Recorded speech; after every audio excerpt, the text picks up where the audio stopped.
tunanku pelitaku, selamat malam.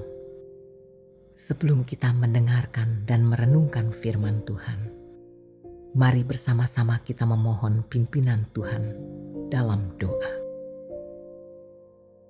Bapa yang baik, Bapa yang mengasihi kami dengan kasih yang kekal, kasih yang tak pernah berubah, dari dulu, sekarang, bahkan sampai selama-lamanya. Kami bersyukur karena kami boleh dipilih dan dijadikan anak-anak-Mu Bapa. Berikanlah kepada kami Bapa ketaatan dan kesetiaan untuk boleh hidup sebagai anak-anak Bapa yang melakukan kehendak Bapa di dalam kehidupan kami. Karena itu ya Bapa, kami rindu, kami terus mau belajar daripada kebenaran firman-Mu. Firman yang akan menjadi penolong dan penuntun di dalam kehidupan kami. Berikanlah kami hikmat Bapa, agar kami boleh mengerti dan memahami apa yang menjadi kehendak dan rencana Bapa di dalam kehidupan kami. Allah Roh Kudus, tuntunlah, berikanlah kami hikmat untuk menjadi anak-anak Bapa yang melakukan kehendak Bapa. Terima kasih, di dalam nama Tuhan Yesus kami berdoa. Amin. Pembacaan firman Tuhan pada malam hari ini terambil dari kitab Yesaya 6 ayat 8. Lalu aku mendengar suara Tuhan berkata, "Siapakah yang akan kuutus dan siapakah yang mau pergi untuk aku?" Maka sahutku, "Ini aku, utuslah aku." Judul renungan bagi kita pada saat ini adalah dengarkan dan taati. Sahabat yang kekasih, acara televisi seperti American Idol telah menjadi fenomena global. Jutaan pemirsa menanti dengan cemas untuk mengetahui siapa penyanyi yang akan tereliminasi dari ajang pencarian bakat sebagai penyanyi tersebut. Sebagian orang menyebutnya konsep baru dalam dunia hiburan. Tetapi sebenarnya ini bukan ide baru. Ketika masih kecil, saya pernah menonton acara original Amateur Hour yang dibawakan Ted Mark. Acara ini kemudian diikuti acara pencarian bakat yang aneh, The Gong Show di tahun 1970-an. Lalu disusul Star Search di tahun 1980-an.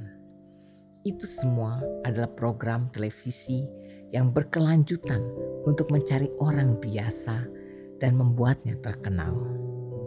Namun, bermimpi untuk menjadi terkenal dan kaya bukanlah suatu pencarian terhadap hal-hal yang bernilai kekal.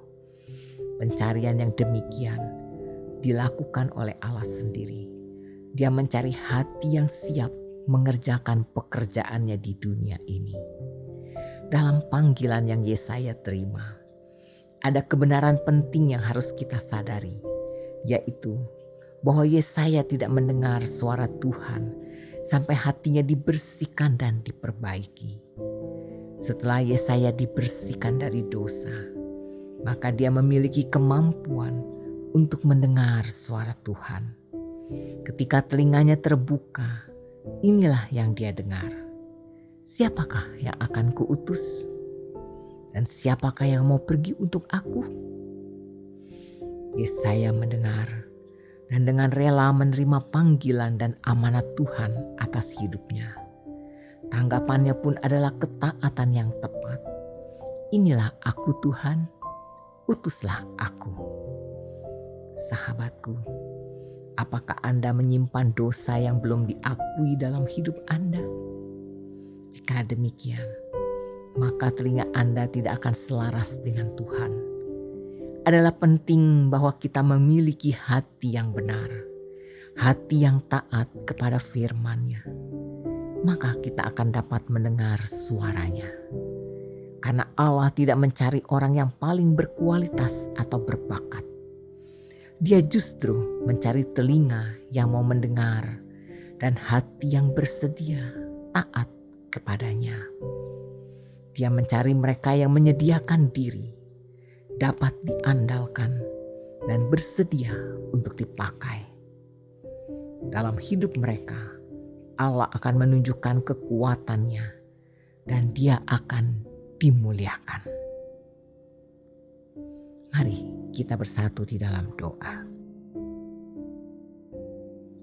Bapa Surgawi, kami mengakui bahwa kami telah berdosa terhadap-Mu Bapa. Kami telah memilih untuk mengabaikan firman-Mu. Karena itu ya Bapa, kami memohon pengampunan-Mu. Kami memilih untuk taat kepada perintah-Mu.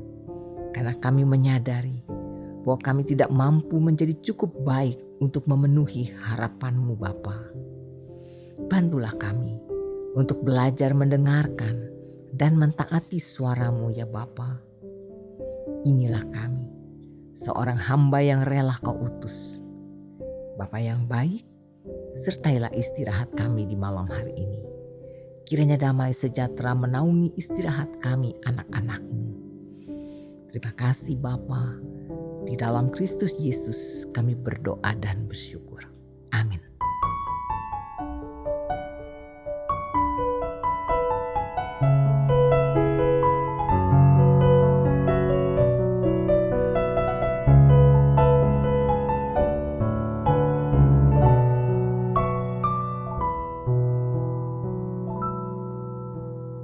Ku datang ya Bapa dalam kerinduan, memandang keindahan-Mu. Ku berikan segalanya, semuanya yang ada. Ku ingin menyenangkan hati-Mu, oh Tuhan. Jadikan aku indah yang Kau pandang mulia, seturut karya